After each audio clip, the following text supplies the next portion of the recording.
Sabe, eu tava pensando, vou fazer uma prática de exercício de pensamento livre hoje. Já parou pra pensar, tipo, o ser humano, essa coisa bem ridícula, com essa fragilidade, sem muitos dentes, sem muitas garras, sem uma grande habilidade, essa coisa molenga, ser humano, acabou sendo o vitorioso na corrida evolutiva. Tinha mais do que uma espécie de ser humano, tinha o Homo neanderthalis, eu acho que é o Neandertal. E tu já parou pra pensar que dentre as raças humanas que existiram antes do Homo sapiens, e dentre todos os animais presentes na Terra, acabou sendo o ser humano a raça dominante para infortúnio da Terra, sei lá, mas foi nós. O que será que tem de tão diferente entre nós e as outras espécies que possibilitaram essa evolução ou involução, que seja, não importa, mas o que possibilitou que a gente estivesse em número 1? O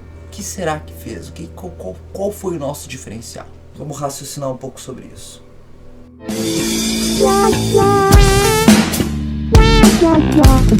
Vamos parar para raciocinar um pouco, vamos fazer essa reflexão sobre o que faz com que o ser humano tenha dominado os recursos da Terra e seja hoje a raça dominante. Caso você não saiba, dos principais fatores para uma boa evolução, para que uma espécie se perpetue e para que ela se adapte a diferentes terrenos, é a variabilidade genética. Sabe aquele negócio lá aquele ensinamento que a gente tem, a gente sabe disso desde pequeno, que é tipo, não se envolve com ninguém da mesma família. Não vai ficar com o primo, com a prima, com o bagulho lá, sai filho e vai dar problema. Sabe, esse conhecimento popular que a gente tem, ele é real. Tem inclusive um caso dos Romanov, que eu não sei se você sabe, mas eles tinham uma doença de família. Foi um grande problema pra eles e foi uma dificuldade deles de perpetuar a linhagem deles. Depois eles foram mortos lá, tem todo o bagulho, mas dá uma olhada lá nos Romanov, vale a pena dar uma estudada. Não é nisso que eu vou me focar hoje no vídeo. Mas enfim, um dos principais fatores para que a gente consiga evoluir é a variabilidade genética. A gente tem uma grande variabilidade genética, faz com que a gente possa se adaptar a doenças, faz com que a gente consiga se adaptar a novos climas. Quando um pouco da raça foi exposta a uma determinada condição ou uma determinada doença e ganhou essa imunidade ou se adaptou o suficiente para conseguir viver naquele clima. Quando uma outra tribo humana encontra essa tribo e eles se envolvem, acaba que essa carga genética é passada pra frente. Então, vamos dizer que o primeiro ponto, vamos assumir, né, porque são tudo teorias, sobre o passado são teorias, né, a gente sempre vai estar dentro do campo das teorias, mas vamos assumir que uma das principais fatores para que a gente tenha conseguido prevalecer acima dos neandertais seja uma maior capacidade de sociabilização, fazendo com que a gente tivesse uma maior variedade genética, inclusive ficando com alguns neandertais, e que essa nossa variabilidade genética e a nossa assimilação de outras raças e de adaptação foi um dos nossos fatores chave para a evolução. Vamos assumir isso por um momento. Eu tava navegando pelo Facebook, eis que eu me deparo com um meme que era tipo assim: imagina se eu pudesse voltar no tempo e mostrar para as pessoas as maravilhas da tecnologia. E daí tipo era um cara de hoje em dia lá num cenário de antigamente. E daí as pessoas estavam, tá, mas como é que faz essa tal de eletricidade? E ele, não sei, saca? E eu pensei, tipo, putz, grilo, né, cara? E daí teve um cara que colocou lá, ele disse, mas isso é um de nós, bota um Nikola Tesla lá pra ver se ele não volta no tempo e não vai conseguir fazer eletricidade.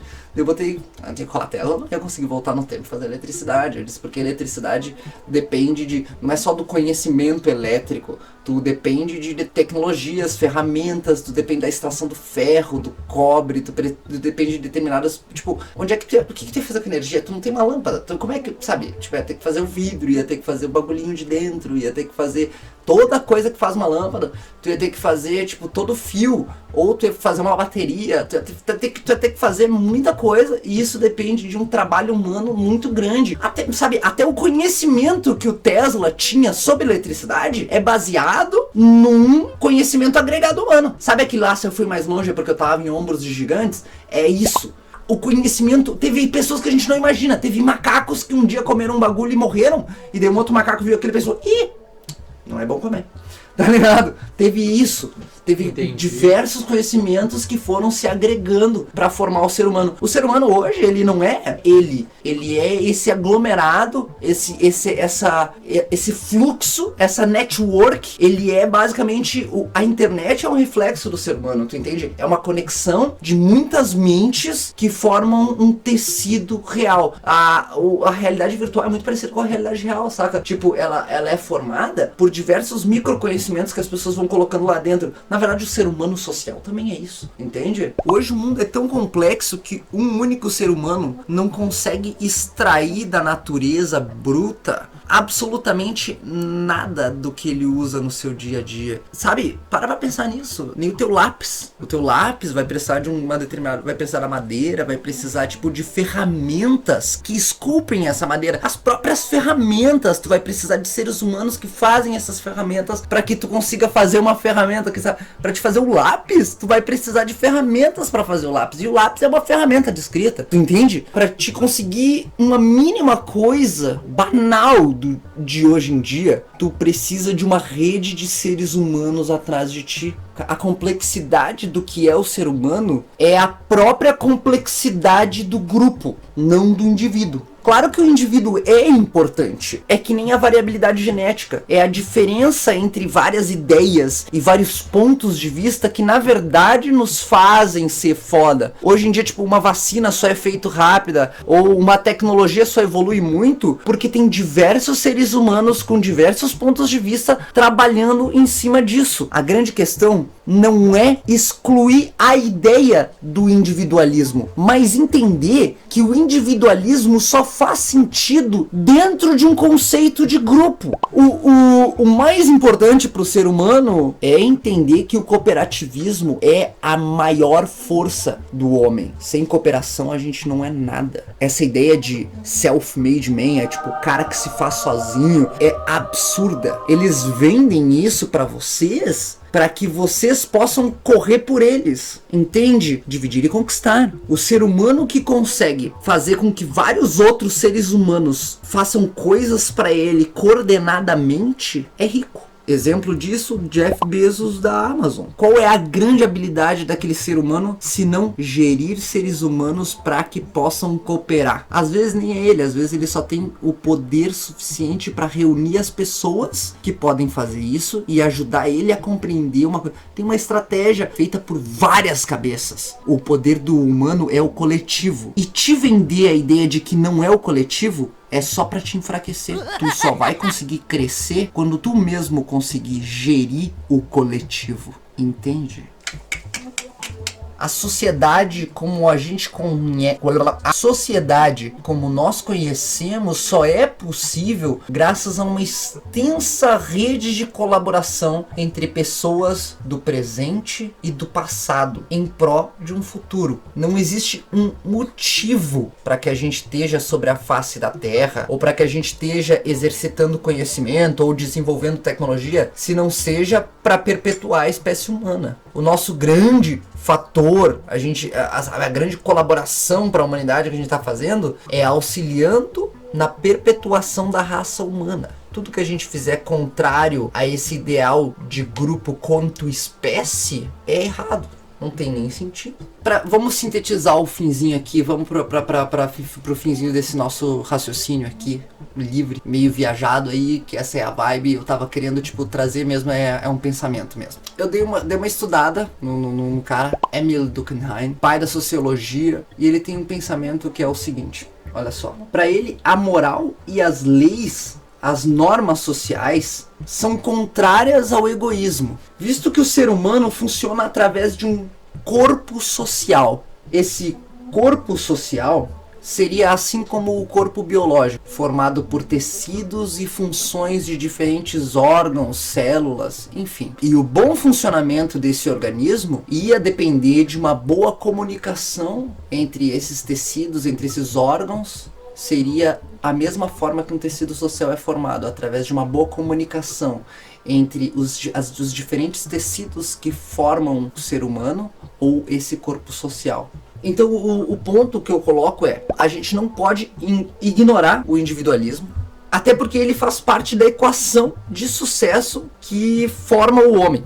Assim como a variabilidade genética, a nossa troca de informações, a escrita, a cultura agregou para que a gente virasse o que a gente é hoje em dia, tá ligado? O cooperativismo é parte cérnica, é parte essencial do que faz o ser humano ser o ser humano hoje. Mas a nossa compreensão de indivíduo nasce a partir da compreensão do outro. Quando tu é criança, quando tu é bebê, quando tu nasce, quem tem uma criança por perto consegue avaliar isso. A primeira coisa que a criança faz é identificar o outro. Ela não sabe quem ela é num espelho, ela não sabe quem ela é numa fotografia, mas ela identifica a mãe, ela identifica o pai, ela identifica o outro. Ela não sabe nem lidar com os dedos, com a função básica dela, mas ela começa identificando o outro. E a partir da identificação do outro, ela começa a entender que existe um ela. Primeiro, ela vê coisas à frente dela. Primeiro, ela responde ao mundo. Primeiro, ela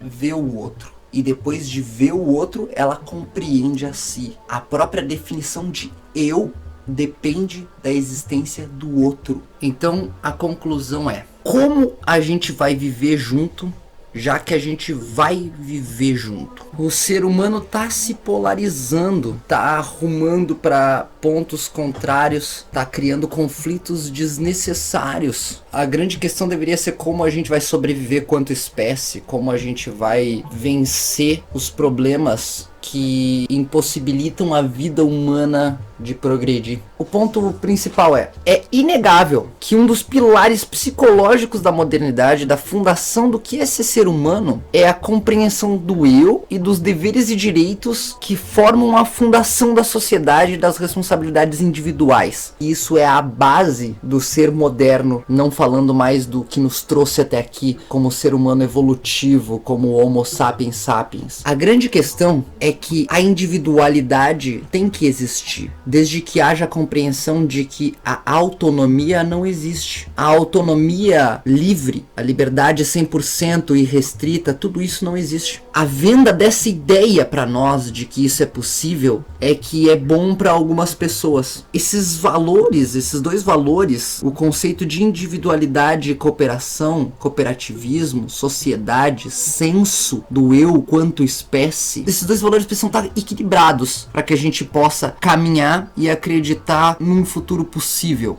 vamos dizer assim. Se criou um fantasma do conflito solitário, de que tem um meio de ser 100% autônomo, do self-made man. A competição extrema, aliada ao mito do mérito solitário, está anulando a força da comunidade e está concentrando poder naqueles que conseguem reunir várias pessoas em prol do seu próprio objetivo. A gente tem que se compreender como indivíduo, mas a gente tem que se compreender como ser social e cooperativo. É a única maneira de sobreviver ao que está acontecendo. O outro é o não eu, mas é a constante referência naquilo que eu sou.